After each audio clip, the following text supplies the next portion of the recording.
shout out and always rest in peace to the Godfather Kevin Samuels. Mm, He had a little mantra: feminine, fit, friendly. yeah. Feminine, fit, friendly. I actually had a offline conversation about this, and I typically lean towards the numbers. And it appears on the surface that when you lead the conversation with data, facts, statistics first, not your Mhm, not your feelings, you say, "Hey, did you know that 70 to 80% of our women are clinically obese and overweight according to the CDC?" mhm, And in my loose opinion, I think that somehow has correlation to the low marital rates and why we just can't get together on a one-to-one. I believe that's one of the reasons. Fitness. mm.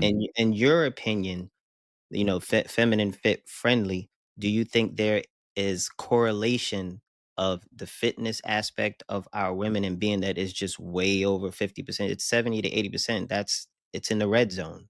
Like, Mhm. what's your opinion on that? Well, you said that you disagreed with my initial point about, so before we go to the second part, are you saying that those 2 things are connected? Uh, Repeat yourself? I'm sorry. The initial part about what my experience, both personally and professionally, has been in regards to, women, in regards to how they tend to respond to accountability, even with amongst Black women. You said that you disagreed with some of the things that I Yeah, said. because again, I can say something truthfully and honestly, and I heard you the other day, you said the tone. People had an Mm, issue with Kevin Samuel's tone. mhm. And I said, "Well, how else are we supposed to say this?" And it's received. Oh, yeah, so okay, now I get what you're saying. Yeah. So, nobody bats 100, right? Mhm, Nobody gets everybody's gonna listen to me, right? No, what it is I don't presuppose that every single person that I'm speaking to has the capacity to receive what it is that I'm sharing in that moment. mm, So, for me, whether you get it or not in that moment while we're talking is secondary to whether or not I did what I was supposed to do. So a lot of times I actually don't assume. I actually go into it with the assumption that many of them are, especially if I've observed them and had time to observe them. If I see that they're trying to cut people off, if I see that they tend to get easily rattled, if I see that they struggle with being able to stay on topic, my assumption is not that when I tell her something that she needs to hear, that she's going to get it because I'm talking smoothly or mhm, calmly, right? But mhm, it doesn't mean that she doesn't come back and acknowledge it later on. It doesn't mean that even later that day or the next day or the next week. The point I'm making is if I do what I'm supposed to do and give them time to be able to circle back and still treat them the exact same way, regardless if we have to continue to interact, I'm going to continue to treat you the exact same way, even if it was as if you didn't commit the offense. It's kind mhm. of hard for them to maintain that long term with somebody who isn't angry with them. I'm upset Right. about the situation, but I'm not upset with you. Mm, And so what all I'm saying is the suggestion is that does it work 100% of the time? Of course not. But I've noticed that as I've adopted that mindset more often, um, a greater percentage of women that I've interacted with, even ones from rough areas, even ones that's been traumatized, even ones that's had some bad history with men, you'd be shocked. And remember that I'm doing trauma work because that's my background in terms of my certification. So mhm, almost everybody that I'm dealing with on a professional level, until recently, that's what their go-to is to move from a place of survivability. So they're guarded, they're jaded, they have their walls up, they're very defensive, and you have to get trained, or you have to get some type of modeling to know how to navigate and get around that. I've also found that it's as interesting as it is when it comes to telling them things that they are tough to hear. I tend to start asking open questions versus just making direct statements. mm, And I've noticed that when you ask somebody a question, you like, oh, they got to think about what it is that they're about to say now versus you said this to me and that's not true. They can't have the same level of defensiveness when they have to ask a question that's left as open for them to expound upon.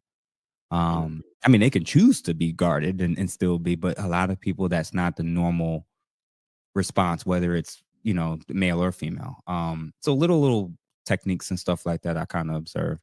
But in regards to the fit, feminine, and friendly component, I would say number 1 on the list of what's probably been impacting what's happening in regards to the dating rates, the relationship rates, the marital rates is probably the, friendliness and the femininity. I think fitness is probably last, only because black men probably on average have, for lack of a better word, lower standards when it comes to the aesthetics of what their female counterparts. They're more accepting of wider hips. They're more accepting of more weight. They're more accepting of certain things. In fact, many of them will say that they actually prefer it. So Mm. yeah, there are women who are in the morbidly obese territory, and that's different than what I'm saying, where a huge percentage of African American women, I forget exactly the current, I think they're like in the 180s, in terms of average weight. Um, 5'4", 187 pounds. yeah, that sounds about right. So I don't know that a lot of men are as upset or as turned off about women that weigh anywhere between 160 to 180, honestly. And in a lot of men, black men, it's more so how it looks, how it sits on her, Yes. right? So Yes. if she's a solid looking 170, 175, but she's fit and friendly. I mean, feminine and friendly. That's kind of irrelevant, right? And so yeah, so that's just me. I do think that's probably number three. Not to say it's not a huge priority. The femininity and the friendliness is a huge, huge, huge issue in our community. And we know that it's huge because when we compare and contrast other black women around the world in other cultures that aren't westernized, we experience that easily, no problem. So it's not a racial issue. It's definitely cultural. Now, the explanation, the reason and justification, the explanation for why that is both partially on them and partially not. I think it's partially on them in the sense that some of the decisions that they made in regards to men, because of feminism, because of sexual liberation, because of the choices and decisions they made with the men that they prioritized versus the men that they ignored, they walk away from each of these relationships that are unsuccessful more often than not, uh unhealed, traumatized, frustrated, angry, less trustful, and now you're bringing and dragging that into new situations and new relationships. And the worst part is they go to therapy. Some of them do. They talk to their girlfriends, they go to social media, and then when they come back out there and think that they're healed, they don't realize that what you're calling healing was just that period of time where you weren't being triggered and thinking, well, I ain't been triggered in a minute. Well, you ain't been dating nobody either. So, so they're coming back in and thinking that they've resolved issues that they actually haven't. And the men that are the next man that's coming in is having to pay for the consequences of that, of those past decisions and choices that they've made. Now, part of the issue I do believe is that as the patriarchal model kind of moved further and further away from the black community and the role of headship and leadership and male leadership and guidance became less and less of a factor, undoubtedly this was going to happen. So as more and more men weren't in the picture, you're having young girls and women who don't have active fathers or fathers at all, now having to make these decisions for themselves. And unfortunately, it's created this unfortunate situation where, yes, a lot of them, because of the decisions they made and the lack of protection that they had, are now approaching relationships with men that's more adversarial. Everything's a competition. You can't tell me what to do. I can wear what I want. It's a push and pull thing relating to identity, ego, independence versus interdependence. It's all of these struggles that weren't really modeled or taught to them. So, it's something that it's unfortunate. And people like you and me are trying to point out to men how to recognize which of these behaviors to reward and which ones to not reward. I noticed in a lot of men, including myself, in the past, when they have all of this going on, that's a cue for us to try harder, to chase harder. Nope, Mm. not at all. The more secure I got, the more mature I got, the more that I realized I need to reward the women that get it and get it very quickly.